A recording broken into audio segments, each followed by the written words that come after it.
Before I get to the story itself, I want to point out that this story is completely based on real events. I was already 20 years old at the time. The action of this story takes place in a country house in one of the rural areas near Chicago in the early 2010s. The country house itself is far from modern conveniences. There is no running water and, consequently, no sewage system, no gas supply. People still use stoves to keep warm.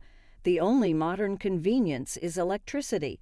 Being in a house, you can completely forget about cell phone communication, which turns it into a kind of refuge from the world. It is impossible to call anyone. There is no communication. There is an opportunity to send an SMS, and then only with the fifth, and sometimes with the 15th attempt. In short, it is a great place to take a break from city life and completely disconnect from it. The village has one store for 3 villages, one school, a kindergarten, and a boarding school, all of which are within 6 miles of where we are staying. If you take the road, it takes about an hour and a half, although through the forest, the journey may be shorter. However, forest trails are risky in the fall because of the possibility of running into a pack of stray dogs. I usually go to the cabin with my dad. Every year our vacations started and ended the same way. First, we cleaned the plot and cut the grass. The plot was small, only 15 acres, but since it was empty except for the house, it often took 2 or 3 days to maintain it. When the plot was finished, we spent the rest of our vacation exploring the forest, walking around the village, and simple pleasures, a slice of the ordinary rural life that had become familiar to us. That year we also went to a country house, but this time my father's new wife, Anna Thompson, volunteered to go with us.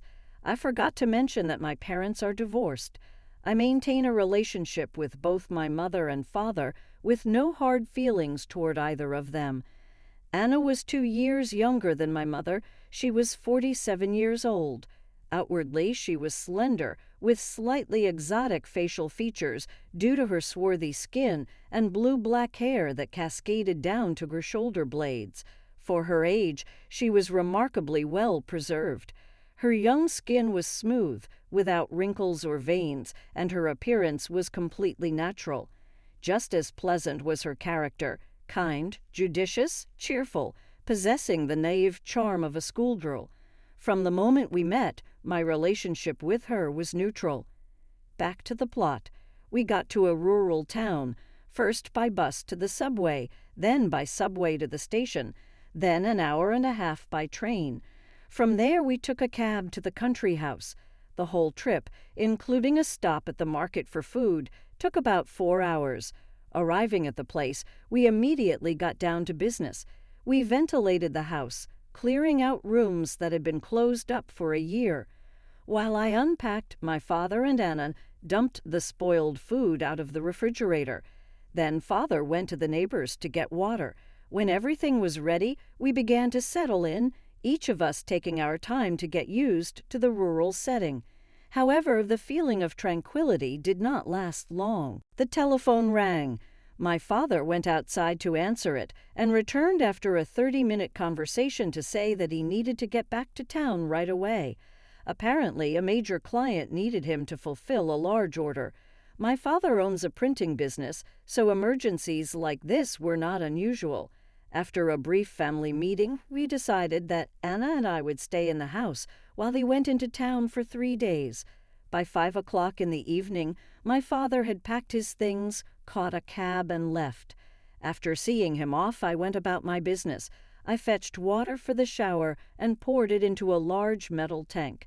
This unusual device, assembled by my godfather, was a tank mounted on the roof of a wooden hut, from which pipes ran to a stove.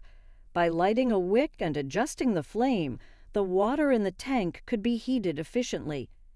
In the meantime, Anna began to prepare dinner. It was a simple but satisfying meal in its warmth. After taking a shower, I ate quickly and retired to my room, where I turned on the electric radiator to beat the evening chill. The room gradually warmed up as I made my bed against the right wall.